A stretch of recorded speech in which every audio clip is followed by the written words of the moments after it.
بسم اللہ الرحمن الرحیم۔ السلام علیکم ناظرین، پروگرام صبح نور کے ساتھ نذیر غازی حاضر ہے۔ ناظرین، حسب معمول سید عالمین صلی اللہ علیہ وسلم کا ایک اسم مبارک ابو انیس صوفی برکت علی صاحب رحمۃ اللہ علیہ، جو بر صغیر کے عظیم صوفی تھے، ان کی کتاب اسماء النبی الکریم صلی اللہ علیہ وسلم سے ایک اسم مبارک آج جو اسم مبارک ہے یہ ہے سیدنا اہل الناس صلی اللہ علیہ وسلم۔ ہمارے سردار سب سے زیادہ شیریں زبان والے، درود و سلام بھیجے اللہ آپ پر۔ حضور اقدس صلی اللہ علیہ وسلم بولنے میں تمام لوگوں سے فصیح تھے اور کلام کے لحاظ سے آپ صلی اللہ علیہ وسلم ان سے شیریں زبان تھے۔ حضرت بریدہ رضی اللہ تعالیٰ عنہ سے روایت ہے کہ حضور اقدس صلی اللہ علیہ وسلم تمام لوگوں سے فصیح اللسان اور شیریں زبان تھے۔ سیدہ عائشہ صدیقہ رضی اللہ تعالیٰ عنہ سے روایت ہے کہ حضور اقدس صلی اللہ علیہ وسلم کی کلام جدا جدا الفاظ تھے، ہر کوئی سمجھ لیتا اور آپ تیز زبان نہ تھے۔ ناظرین کرام، اللہ کریم نے اولیاء کاملین کے بارے میں قرآن حکیم میں فرمایا۔ یہ سورہ حج کی آیت نمبر 58 آج میں آپ کے سامنے تلاوت کر رہا ہوں۔ بسم اللہ الرحمن الرحیم۔ والذین ہاجروا فی سبیل اللہ ثم قتلوا او ماتوا لیرزقنہم اللہ رزقا حسنا، اور جن لوگوں نے اللہ کی خاطر ہجرت کی پھر قتل کر دیے گئے یا فوت ہو گئے، اللہ تعالیٰ انہیں یقیناً بہتر رزق عطا فرمائے گا۔ ناظرین، نبی کریم صلی اللہ علیہ وسلم نے ارشاد فرمایا، انبیاء کا ذکر عبادت ہے، اولیاء کا ذکر گناہوں سے کفارہ ہے، اور موت اور آخرت کا ذکر جو ہے وہ آدمی کو جنت کے قریب کر دیتا ہے۔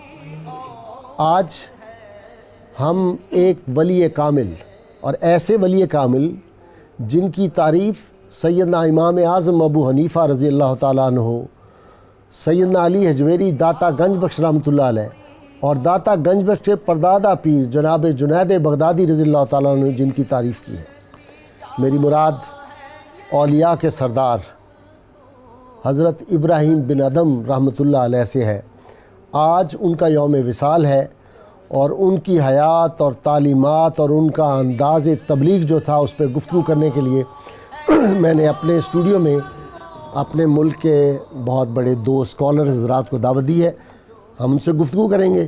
بلخ کی بادشاہی ہے، بادشاہ اپنے محل میں محو استراحت ہے، چھت کے اوپر چلنے کی آواز آتی ہے انسانی قدموں کی۔ بادشاہ نیند سے بیدار ہو کے پوچھتا ہے اوپر کون ہے چھت پر؟ آواز آتی ہے ہمارا اونٹ گم ہو گیا، اس کو تلاش کر رہے ہیں۔ کہا نہ سمجھ لوگوں، کبھی محل کی چھت پر بھی اونٹ آتا ہے؟ کہا لیکن اگر کوئی شخص یہ سمجھتا ہے کہ وہ تخت و تاج پر بیٹھ کر اللہ کو تلاش کر سکتا ہے تو پھر اونٹ بھی محل کی چھت سے تلاش کیا جا سکتا ہے۔ اس طرح پریشانی طاری ہو گئی، رات بھر نیند نہیں آئی۔ صبح اٹھ کے بادشاہ بلخ اپنا دربار لگاتا ہے، شاہی دربار، اور وہاں پہ ایک بزرگ طویل القامت، چہرے پہ رعب، دبدبا اور حسن اور ایک نور جھلکتا ہے۔ وہ جب دربار کے اندر داخل ہوتے ہیں، بادشاہ کے دربار کے اندر، تو وجاہت سے تمام درباری اٹھ کر کھڑے ہو جاتے ہیں، وزیر مشیر سب احترام میں کھڑے ہو جاتے ہیں۔ وہ بادشاہ کے پاس آ کر رکتے ہیں تو بادشاہ حیرت سے پوچھتا ہے آپ کون ہیں، یہاں کیوں آئے ہیں؟ کہا میں یہاں اس لیے آیا تھا کہ اس محل کے اندر میں قیام کروں، لیکن یہاں جب میں نے یہ در و دیوار دیکھے تو مجھے اندازہ ہوا یہ تو سرائے ہے۔ شاہ بلخ نے کہا کہ نہیں حضور، یہ سرائے نہیں ہے، یہ بادشاہ کا محل ہے، میں بادشاہ ہوں، یہاں پہ بیٹھا ہوا ہوں۔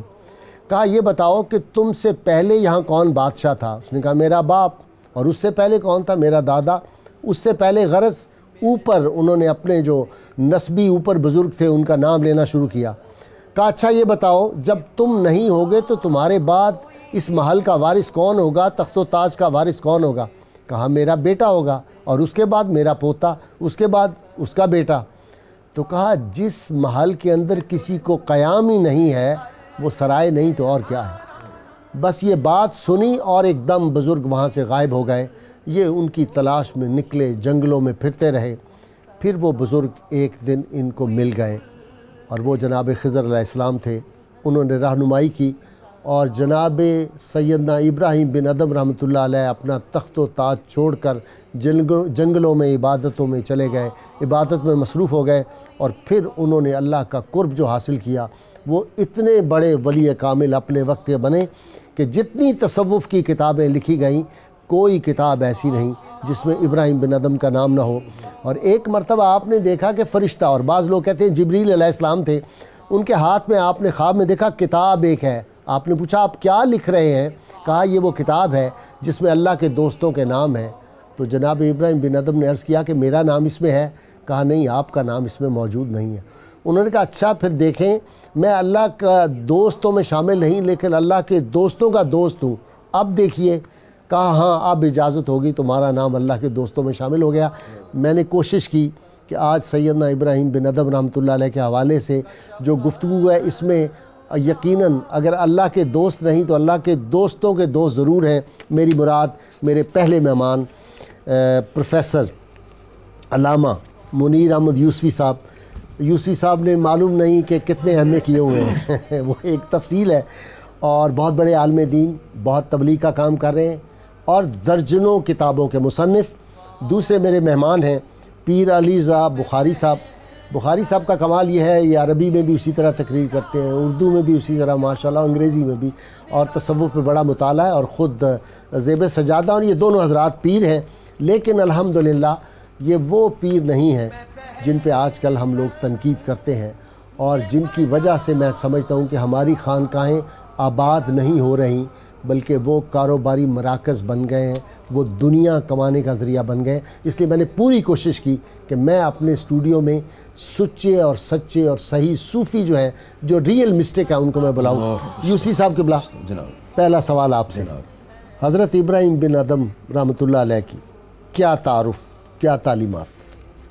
ابراہیم ادم رحمۃ اللہ علیہ یہ بلخ کے شہزادے تھے، سبحان اللہ، اور داتا گنج بخش علی اجمیری رحمۃ اللہ فرماتے ہیں یہ شکار کے بہت شوقین تھے۔ ٹھیک۔ اور ایک دفعہ شکار پر جا رہے تھے، راستہ بھول گئے، تو ان کے سامنے ہرن آ گیا، اس کو شکار کرنے لگے، تو اللہ تعالیٰ نے ہرن کو گویائی عطا فرمائی۔ جی، اسے کہا نہ تم اس کام کے لیے ہو، نہ تیرا یہ کام ہے، سبحان اللہ، تو تم کس اور کام کے لیے پیدا ہوئے۔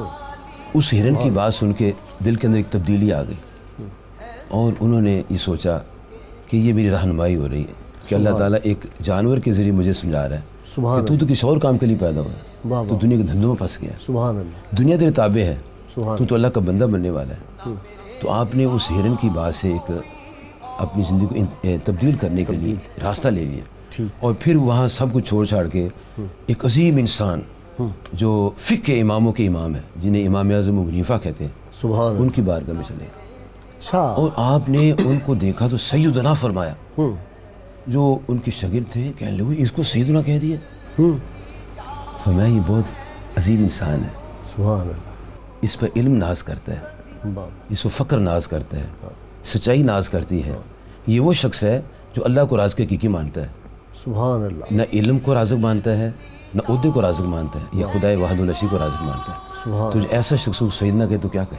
واہ واہ واہ، ایسے شخص کو سیدنا نہ کہیں تو کیا کہیں۔ بخاری صاحب قبلہ، انداز تصوف حضرت ابراہیم بن ادم رحمۃ اللہ علیہ کا کیسا تھا؟ وہ کیسے صوفی تھے؟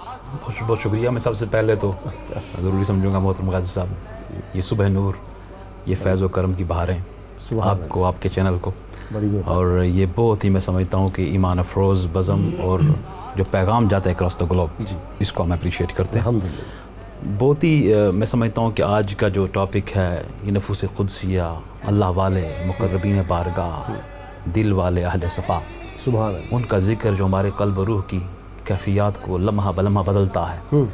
اور آپ نے ان کا انداز تصوف جو پوچھا، انداز تربیت پوچھا، انداز جو فیض تقسیم کرنے کا انداز، اللہ سبحانہ و تعالیٰ نے جو شان جس کا اظہار ابھی شروعات میں ہو چکا، ان کو ایک یگانہ انداز جو لو لگ چکی تھی، سبحان اللہ. اور ان کے دل کے اندر جو یکسوئی، جو للہیت، جو کرم اور نور کے خزانے اور معرفت کے جو متلاطم سمندر ان کے قلب و روح کو آباد کر چکے تھے، ان کے اندر وہ للہیت اور خلوص اللہ سبحانہ و تعالیٰ نے عطا فرما دیا تھا. ان کا جو حضرت کا خلوص تھا، اس پہ آپ سے میں گفتگو کرتا ہوں. مجھے بریک کے لیے کہا جا رہا ہے. ناظرین، مختصر سی بریک اور پھر ایسے خوبصورت اللہ والے کا ذکر، وہیں سے بات ہم شروع رکھیں گے جہاں بخاری صاحب نے ختم کیا. ہمارے ساتھ رہیے.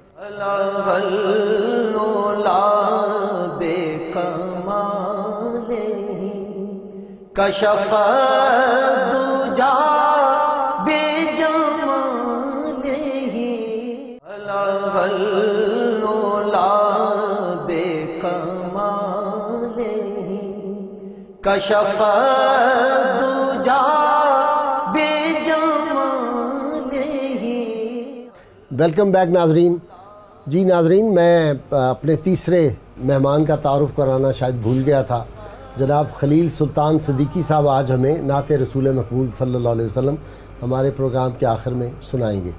جی بخاری صاحب، علم و حکمت کے دریا بہتے تھے. علم و حکمت اور اخلاص دیکھیں، جو انہوں نے اپنی بادشاہت سب کو چھوڑی اور مسافتیں، مجاہدے ان کو اختیار کیا. جی. اس میں بڑا ایمان افروز بات ہے کہ آپ نیشا پور کے مضافات میں آپ گوشہ نشین ہو گئے اور ایک غار میں تقریباً 9 برس تک آپ نے اپنا وقت گزارا اللہ کی عبادت میں. اور اس میں سب سے اہم جو آج ہمارے معاشرے کو ضرورت ہے کہ ایوری تھرسڈے ایوننگ وہ اس غار سے باہر آتے تھے. اچھا. اور لکڑیاں اکٹھی کرتے تھے اور فرائیڈے مارننگ جا کے اس کو سیل آؤٹ کرتے تھے نیشا پور کے بازار میں. یہ دیکھیں محنت، عبادت کا رنگ دیکھیں اور محنت دیکھیں. اور اس سے جو آپ کو رقم ملتی، جو کچھ رزق حلال، نصف اس کو وہ دے دیتے غریبوں میں، مسکینوں میں، اور نصف سے اپنی کو ضروریات لے کے پھر غار میں آ جاتے. یہ ان کا، اور جمعہ کی نماز ادا کرتے نیشا پور کے اس سٹی میں آ کے. تو یہ بہت، یہ 2-3 اہم باتیں ہیں: رزق حلال کی جستجو، اور جو جمعہ کی نماز ہے اس میں شریک ہونا، اپنی عبادت کے سارے معمولات کو، اسکیجول کو بحال رکھنا. یہ تمام موتی، ہیرے، سچے جواہر ہیں جو ہمارے قلب روح میں اخلاص ڈھیلتے ہیں، جو ہمیں تصوف کا پیغام دیتے ہیں، جو ہم تک سیدنا ابراہیم بن ادم کے فیضان کو ہمیں اپنے قلب روح کا آباد کرنے کا میسج دیتے ہیں. وہ جو نبی کریم صلی اللہ علیہ وسلم کی حدیث پاک ہے، آپ نے ارشاد فرمایا کہ میری امت کی کثرت نماز روزوں کی کثرت کی وجہ سے نہیں، مخلوق کی خدمت کی وجہ سے جنت میں جائے گی. تو مخلوق کی خدمت یعنی رزق حلال کمانا اور اس میں سے لوگوں پہ جا کے خدمت بھی ہے. بالکل ویلفیئر کا وہ اسپیکٹ بھی ہے، اپنی عبادت بھی ہے، اور اپنے ان سارے معاملات کو اسٹیبلش کرنا اور پھر آگے بڑھتا چلا جانا. پھر یہاں سے وہ آگے گئے اور یہ مسافت جا کے مکہ معظمہ تک جا کے حرم کعبہ کے دیدار تک جا کے پہنچ، حرم کعبہ تک پہنچ گئے. اچھا حضرت، ایک بات مجھے محسوس ہوتی ہے، میں نے آپ کی جو سیرت کا مطالعہ کیا، کسی جگہ وہ جو ملامتی صوفیوں والا رنگ ہے وہ بھی نظر آتا ہے. جی. یعنی قرآن و سنت کی تو مکمل پابندی ہے، لیکن وہ جو حرم پاک میں جب پہنچے تو اندر ایک خیال گزرا ایک لمحے کے لیے کہ وہاں لوگ بہت زیادہ استقبال کے لیے جمع ہوئے ہیں، کوئی اطلاع ملی ہوگی. تو جب وہاں پہنچے تو قافلہ آگے گیا، آپ تھوڑے رک گئے تھے مکہ مکرمہ میں داخل ہوتے ہوئے. تو مکہ شہر کے مضافات میں لوگ کھڑے تھے استقبال کے لیے. انہوں نے کہا ہم انتظار میں کھڑے ہیں، حضرت ابراہیم بن ادم کو آپ نے کہیں دیکھا ہے؟ ہم ان کے انتظار میں کھڑے ہیں. تو آپ نے کہا وہ ملحد جو تھا، وہ بڑا فضول آدمی، تم اس کے انتظار میں ہو. انہوں نے کہا، مارنا شروع کیا، ان کو پیٹنا شروع کیا. انہوں نے کہا تم ملحد ہو، تم جو ہو غلط آدمی ہو. تو کہنے لگے یہی تو میں بھی کہہ رہا ہوں جو تم کہہ رہے ہو. تو جب وہ چلے گئے چھوڑ کے، اتنی دیر میں کوئی بندہ آیا جس نے پہچان لیا کہ یہ تو ابراہیم بن ادم ہے. انہوں نے کہا چھوڑ دو. تو آپ نے اپنے نفس کو مخاطب کر کے کہا کہ لو، استقبال کا مزہ جو تھا نا وہ لے لو پھر تم. تو یہ رنگ تھوڑا سا ملامتی بھی ہے. جی ہاں، ان میں دادا صاحب رحمۃ اللہ خصوصی طور پہ ان کو بیان کیا ہے. اچھا جی. جی اچھا. اور کئی صوفیاء کو بیان کیا ہے کہ جو ملامت پسند کرتے تھے. ٹھیک. ایک دفعہ یہ کشتی میں جا رہے تھے جی، تو لوگوں نے دیکھا یہ پتہ نہیں کون، اس کو ان کو مارنا شروع کر دیا، کشتی میں مارنا شروع کر دیا. اچھا. اور کشتی جو تھی وہ ڈولنے لگی. اللہ. کہنے اس کو پھینکو دریا کے اندر، اس بندے کو اس کو پھینک دو. اچھا. جب اس کا نام لے تو کشتی رک گئی. اللہ. تو اپنے آپ کو برا کہلوا کے کشتی کو سکون دلوا دیا. واہ واہ واہ. اور انہوں نے جہاں کہیں بھی کیا ہے، اب تو چونکہ وہ کٹی ہوئی گردنیں چھپ رہی ہیں اشتہارات میں، فوٹو چھپ رہی ہیں علماء کی، پیروں کی گردنیں کاٹ کے چھاپ رہے ہیں. اس فوٹو نہیں چھپتے تھے، واہ واہ واہ. پہچانتے ہیں لوگ تھے یہ کون آدمی ہے.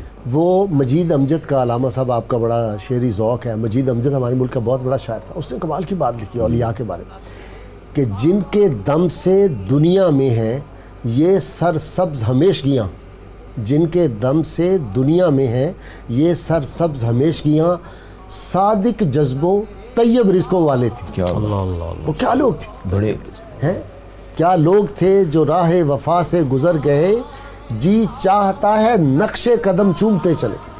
ایسے لوگ تھے. میں عرض کرنا چاہتا ہوں سبحان اللہ جی. کہ وہ قرآن شریف پڑھتے نہیں تھے، سمجھتے تھے. اللہ ہم پڑھتے سمجھتے نہیں ہیں. واہ واہ انہوں نے حضور صلی اللہ علیہ وسلم کو پڑھا ہے، وہ سمجھا ہے سبحان کہ اللہ آپ صحابہ کے ساتھ کام کرتے ہیں سبحان اور آپ مریدوں کا کام کرتے تھے. فرماتے تھے کہ تم میرے مرید ہو تو تمہاری میں خدمت کروں گا.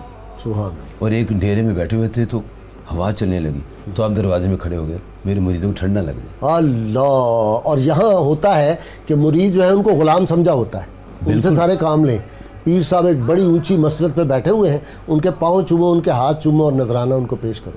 یہ دکھ کی بات ہے. اور آپ یہ فرماتے تھے کہ میں خدمت کروں گا اور جو میرے پاس ہے مساوی تقسیم کروں گا. سبحان اللہ. اور کیا بات ہے، سبحان اللہ سبحان اللہ. انکساری. انکساری. اللہ. اور ہم حجام کو 2 روپے دیتے ہیں، 10 روپے دیتے ہیں. تو حجام آپ کا خط بنا رہا تھا، اچھا تو آپ نے ایک تھیلی دے دی اس کو، اچھا جس میں اشرفیاں اور سونا بھی تھا، چاندی بھی تھی. اتنے میں ایک سائل آ گیا، کہنا بابا تیرا کاروبار چلے، مجھے اللہ کے لیے کچھ دو. وہ تھیلی اس کو پکڑا دی. اللہ. حضرت صاحب فرمانے لگے بھی ابراہیم ادہم رحمۃ اللہ علیہ، اور اللہ کے بندے اس میں سونا تھا، چاندی تھی، اشرفیاں تھی، تو نے اس کو پکڑا دی ہیں. کہا میں نے اس کو دی ہیں جس پر آپ بھی مال اٹھاتے.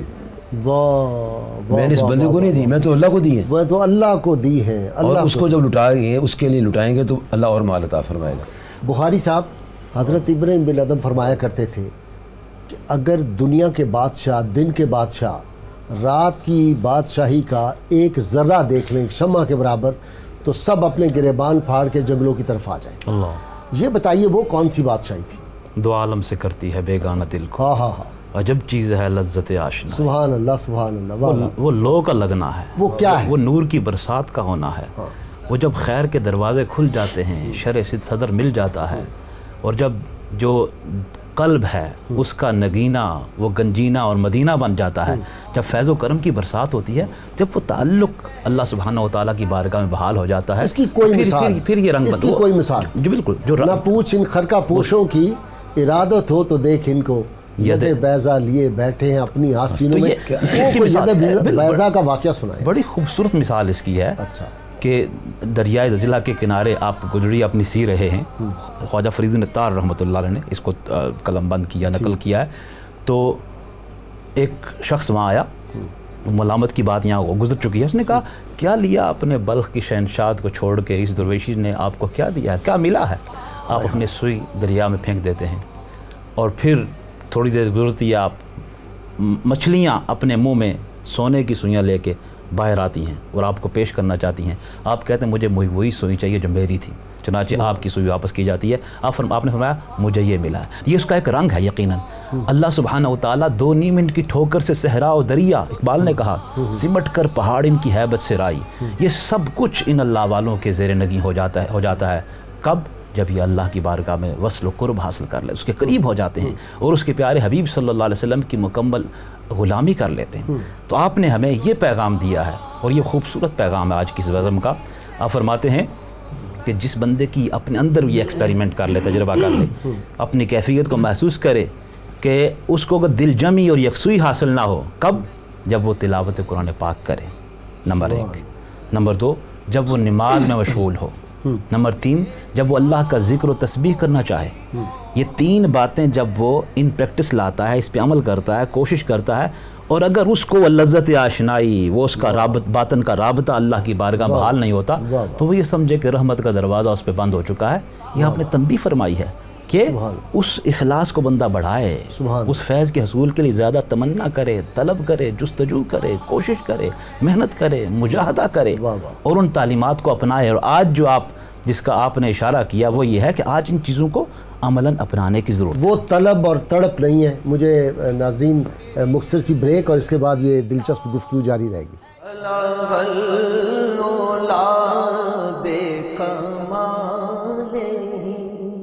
کشف دجا بجمالہ بلغ العلا بکمالہ کشف دجا بجمالہ. ویلکم بیک ناظرین سیدنا ابراہیم بن ادم رحمۃ اللہ علیہ سے ایک آدمی نے کہا کہ حضرت مجھے کوئی نصیحت کیجیے، اور یہ جو اس کا آپ نے جواب فرمایا یہ کمال کی بات ہے، اور سارا تصوف اور ساری اسلام کی تبلیغ ان چند لائنوں میں آ گئی ہے، اور میں نے چاہا کہ میں یہ آپ کی خدمت میں پیش کروں. آپ نے فرمایا جب اس شخص نے پوچھا کہ مجھے کوئی نصیحت فرمائیں تو آپ نے فرمایا 6 عادتیں اختیار کر لو. اول، جب تم ارتکاب معصیت کرتے ہو تو خدا کا رزق مت استعمال کرو. دوسرا فرمایا اگر معصیت کا قصد ہو تو خدا کی مملکت سے نکل جاؤ.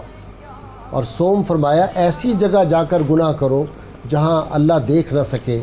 اور اس پر جب لوگوں نے یہ اعتراض کیا کہ وہ کون سی جگہ ہے جہاں وہ اللہ نہیں دیکھ سکتا جبکہ وہ اسرار قلوب تک سے واقف ہے، تو فرمایا کہ یہ کیسا انصاف ہے کہ اس کا رزق کھاتے ہو، اسی کے ملک میں رہتے ہو اور اسی کے سامنے گناہ بھی کرتے ہو.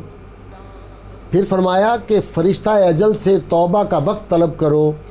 اور پھر فرمایا کہ منکر نکیر کو قبر میں مت آنے دو. اور فرمایا جب جہنم میں جانے کا حکم ملے تو انکار کر دو. یہ باتیں سن کر سائل نے عرض کی کہ یہ تمام چیزیں تو امپاسبل ہیں، ناممکنات ہیں، یہ ناممکنات میں سے ہیں اور کوئی بھی ان کی تکمیل نہیں کر سکتا. تو آپ نے فرمایا کہ جب یہ تمام چیزیں ناممکن العمل ہیں تو پھر گناہ نہ کرو. یہ سن کر وہ شخص تمام گناہوں سے تائب ہو کر اسی وقت آپ کے سامنے فوت ہو گئے. حضرت اللہ والے ہم کتابوں میں پڑھتے ہیں، مجھے بتائیے کہ آج ہماری خانقاہوں میں وہ ابراہیم بن ادم کہاں غائب ہو گئے؟ وہ تصوف کا جو نگاہوں کے زاویے اور دلوں کی دنیا بدلنے والے لوگ تھے، وہ جو نگاہوں کی تاثیر تھی وہ کدھر چلی گئی؟ اس کو کیسے واپس لائیں؟ آپ کی جو زندگی ہے وہ رزق حلال پر کانسنٹریٹ ہو رہی ہے. ٹھیک. اور آپ نے فرمایا ہے نماز، روزہ، جہاد اور حج یہ نور نہیں بخشے گا جب تک رزق حلال نہ ہو. سبحان اللہ. اور آپ نے اس کے اوپر اتنا کمال کام کیا ہے کہ بابو فرید العطار رحمۃ اللہ لکھتے ہیں آپ کو کسی نے آ کر کہا کہ جناب فلاں ایک جگہ نوجوان ہے، بڑا عابد ہے، بڑا زاہد ہے، شب بیدار ہے اور بڑا اس کا کمال ہے، کبھی اس کا بھی دیدار کرے. تو آپ نے حسد نہیں کیا، کیونکہ حسد علم کے خلاف ہے. اللہ واہ سبحان اللہ. عالم ہوتا ہے جس کو حسد نہ ہو. وہ چونکہ عالم ربانی تو حسد نہیں آیا، اس کے پاس چلے گئے کہ نہیں یار یہ تو واقعی جو سنا اس سے زیادہ ہے. پھر آپ نے غور کیا کہ یہ نہ سوتا ہے، یہ عبادت کرتا رہتا ہے کہ شیطان تو ملوث اس کے ساتھ ہے. اللہ. تو آپ نے کہا بیٹا 3 دن میں نے تجھے دی، اب 3 دن میرے پاس آ کے رہے. واہ. اس کو 3 دن کے لیے بلایا، آپ نے اس کو رزق حلال کھلایا. قرآن مجید میں پڑھا تھا کہ انبیاء کو رب کہتا ہے سبحان. کلوا من طیبات، اللہ پاکیزہ میں سے کھاؤ. انہوں نے غور کر کے دیکھا کہ رزق وہی ہے جو طیب اور پاک ہے، حلال طیبہ کو حکم ہے. اب جب اس کو آپ نے اپنا حلال رزق عطا فرمایا، اس کے سارے انوار تجلیات ختم ہو گئے. سبحان. کہنا حضور آپ نے تو میرا بیڑا گھر کر دیا ہے، ہاں اب تو تیرا بیڑا پار ہوگا. وہ پہلے تو حرام کھا رہا تھا اللہ. اور حرام تو چمک دکھا رہا تھا، اب رزق حلال ہے تو اندر صاف ہو جائے گا. اور چونکہ آج تمیز نہیں ہو رہی، بڑی معذرت سے میں عرض کرتا ہوں، ٹھیک ٹھیک. درمیان میں ایک بزرگ کے واقعہ عرض کر دیتا ہوں. غوث اعظم پیروں کے پیر شیخ عبد القادر جیلانی علیہ رحمہ کو مستند باللہ نے 10 تھیلیاں دی اشرفی کی. ٹھیک. ملا علی قاری رحمۃ اللہ نزل القادر فاتر میں لکھتے ہیں. ٹھیک. تو آپ نے وہ جب تھیلیاں دیکھی وہ مجھے دے رہا ہے، ہمیں یہ تو میری قوم کا خون ہے جو تو نچوڑ کے لایا.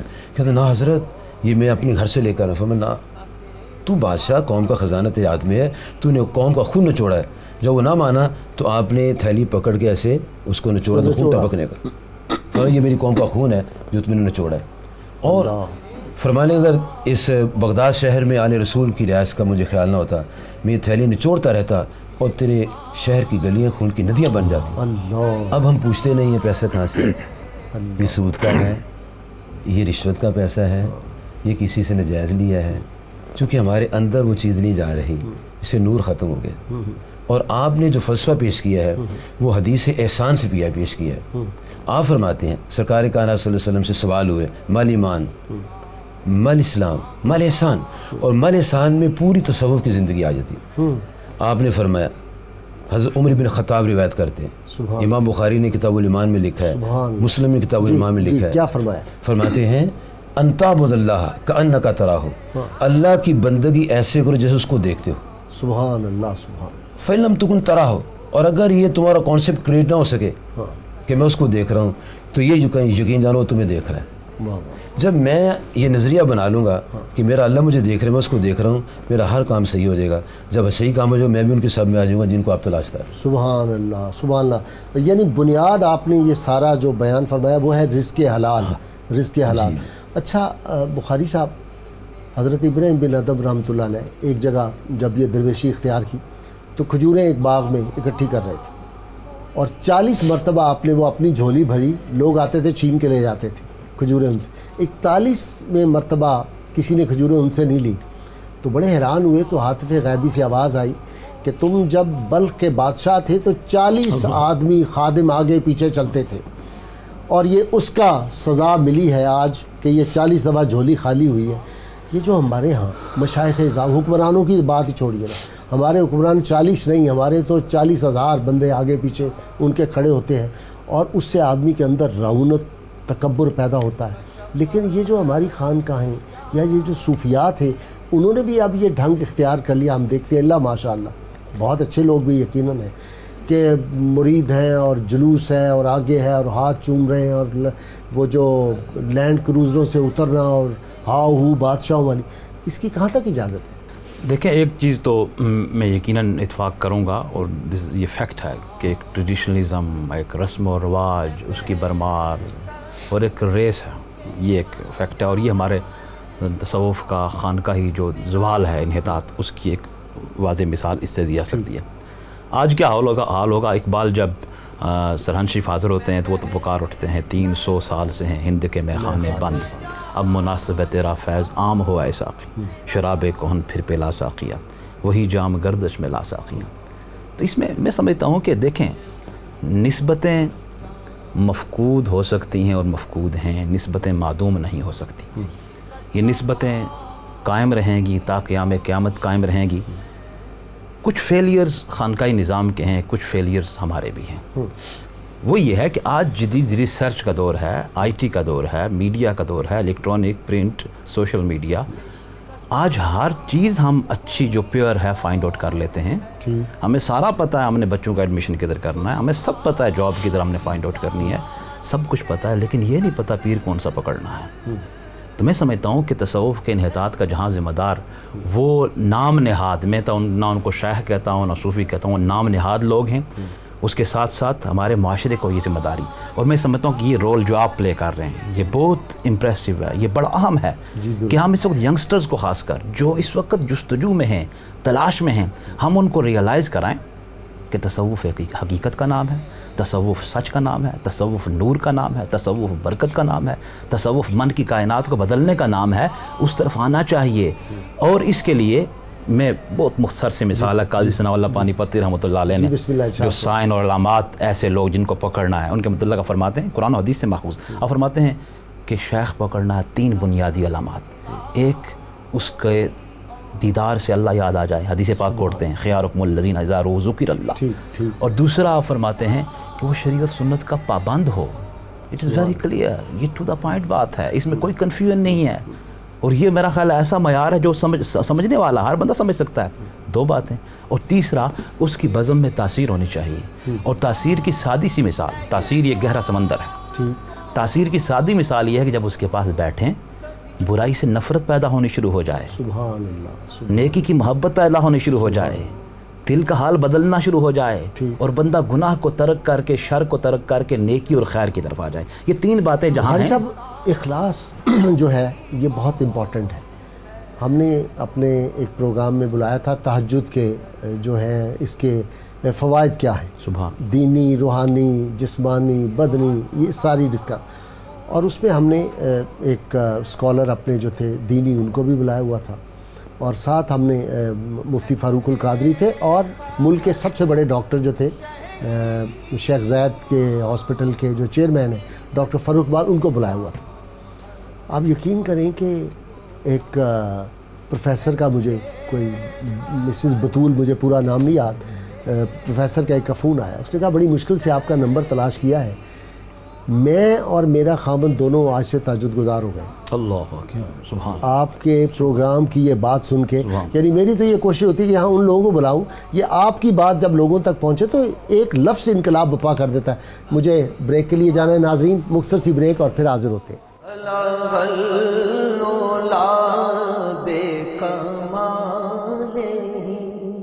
کشف دجا بے جمالہ الغ العلا بے کمالہ کشف دجا بے جمالہ۔ ویلکم بیک ناظرین۔ یوسفی صاحب قبلہ، جناب، ایک کتاب پچھلے کچھ عرصہ پہلے لکھی گئی انگریزی میں، دی چشتیز۔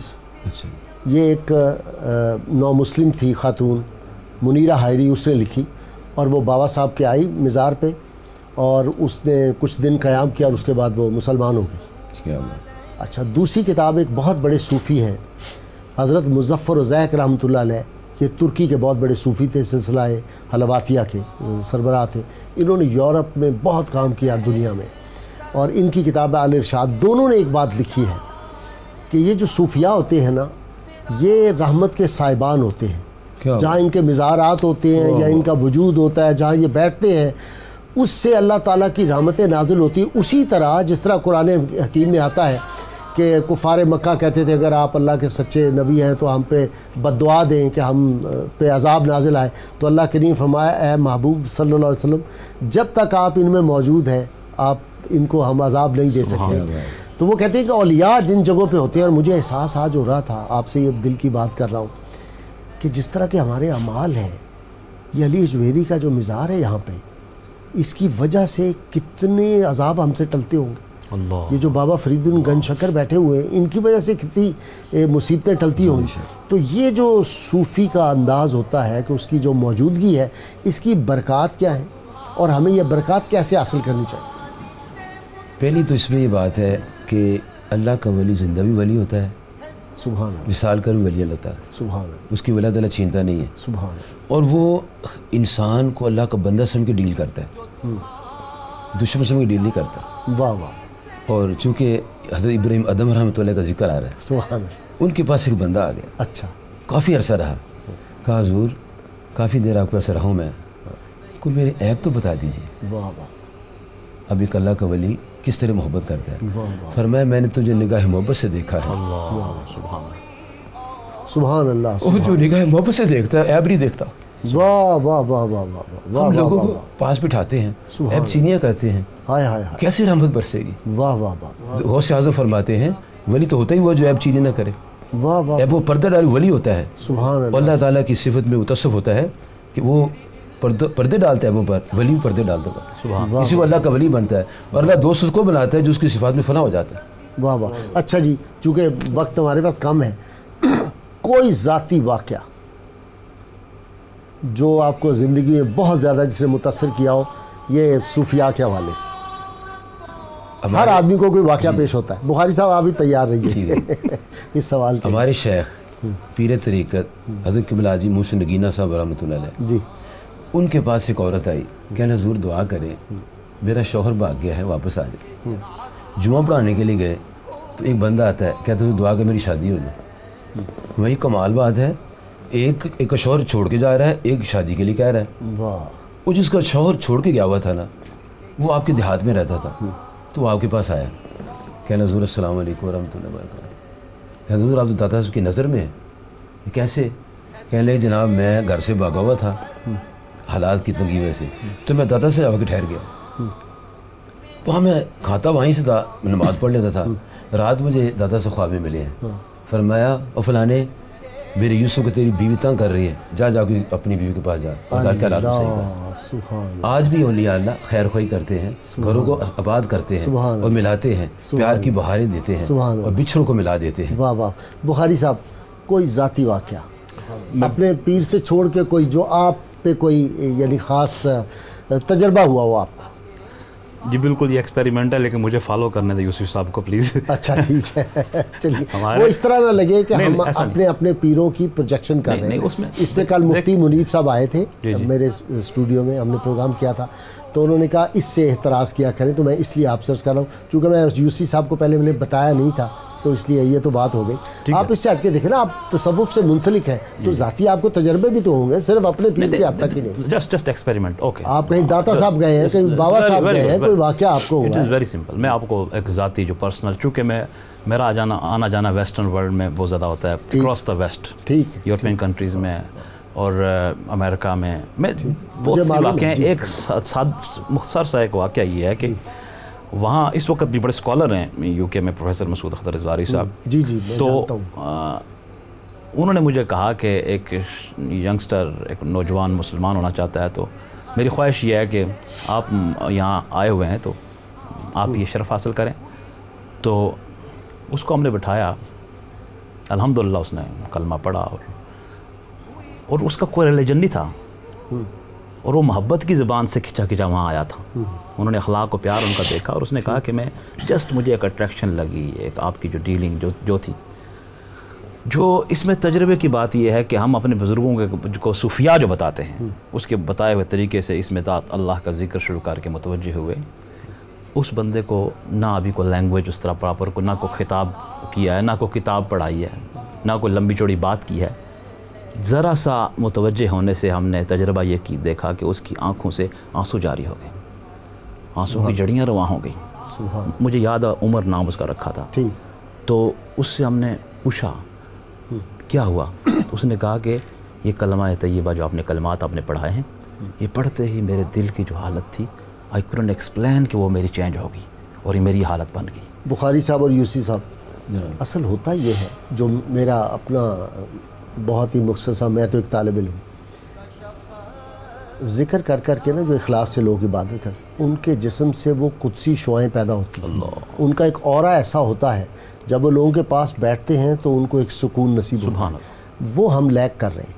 اگر ہم اس طرف چل پڑیں، اللہ کے نام کی برکات یقیناً ہے، صرف اخلاص کی ضرورت ہے. آپ اتفاق کریں گے؟ جی نعت خان حضور سید عالمین صلی اللہ علیہ وسلم کے حضور نذرانہ عقیدت پائی. آپ کی یاد نے پھولوں سے سجایا میرا تن، آپ کے زلف کی خوشبو نے بسائے گلشن، آپ کی زلف کی خوشبو نے بسائے گلشن، آپ کے ذکر سے ہے وجد میں یہ سر و سمر، آپ کے ذکر سے ہے وجد میں یہ سر و سمر، اے شہنشاہ زمن، شاہ زمن، شاہ زمن، سیدی انتا حبیبی، سیدی انتا حبیبی، آپ کا ذکر ہی اجڑوں کو بسا دیتا ہے، آپ کا ذکر ہی اجڑوں کو بسا دیتا ہے، عشق والوں کو یہی ذکر جلا دیتا ہے، غم کونین یہی ذکر ذکر بھلا دیتا ہے، غم کون ہے یہی ذکر بھلا دیتا ہے، آپ کا ذکر مٹا دیتا ہے ہر ایک گھٹن، سیدی انتا حبیبی، سیدی انتا حبیبی. خوبصورت شعر ہے. جی بسم اللہ ارشاد. سر سے پا تک سبھی انداز ہے پیارے پیارے، سر سے پا تک سبھی انداز ہے پیارے پیارے، قدم ناز پہ قربان ہے جلوے سارے، آپ کے خلق کی تفسیر ہے 30 پارے، آپ کے خلق کی تفسیر ہے 30 پارے، حق دکھاتی ہے حضور آپ کے چہرے کی پھبل، حق دکھاتی ہے حضور آپ کے چہرے کی پھبل، سیدی انتا حبیبی، سیدی انتا حبیبی. جزاک اللہ جزاک اللہ جزاک اللہ. بہت شکریہ خلیل سلطان صاحب، بڑی خوبصورت آپ نے ماشاءاللہ نعت پڑھی ہے. پروفیسر علامہ منیر یوسفی صاحب آپ کا بہت شکریہ، آپ ہمارے اسٹوڈیو میں تشریف لائے. آپ بڑی نیک شخصیت ہیں اور آپ نے دعا کرنا ہے کہ اللہ تعالی ہمارے اس پروگرام کو کامیابی عطا فرمائے اور اس چینل کو بھی کامیابی عطا فرمائے. آپ نے بڑی خوبصورت باتیں کی. پروفیسر علی رضا بخاری صاحب آپ کا بھی بہت شکریہ، آپ اتنا سفر کر کے دور سے تشریف لائے خاص اس پروگرام میں شریک ہونے کے لیے. ہم آپ کو دعوت دیتے رہیں گے اور آپ ہمارے اسٹوڈیو کی زینت بنتے رہیں گے، خدمت کرتے رہیں گے انشاءاللہ تعالی آئندہ بھی، کیونکہ تصوف کے حوالے سے ابھی تشنا ہے، ابھی بہت سارے پروگرام ہم نے کرنے ہیں انشاءاللہ. 365 دن ہمارے پاس ایک سال میں، تو پروگرام کرتے رہیں گے. آپ کو بہت شکریہ. ناظرین، سیدنا علی المرتضیٰ رضی اللہ تعالیٰ عنہ کا قول مبارک پروگرام کے آخر میں فرمایا کہ انسان کی سعادت مندی یہ ہے کہ وہ فانی دنیا کی چیزوں سے یکسوئی اختیار کرے اور آخرت کی دائمی اور ہمیشہ رہنے والی نعمتوں کا طالب رہے. اور پھر فرمایا انسان کی عقل مندی یہ ہے کہ وہ اپنی نفسانی خواہشات پر غالب آ جائے اور عقل کو قابو میں رکھے. پروگرام کا وقت ختم ہوتا ہے. نذیر غازی کو اجازت دیجیے، کل صبح نور میں آپ سے پھر ملاقات ہوگی. اللہ حافظ.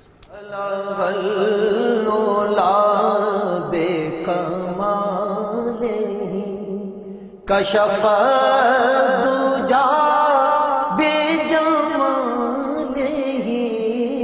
حسن جمیع خصالہ، صلو علیہ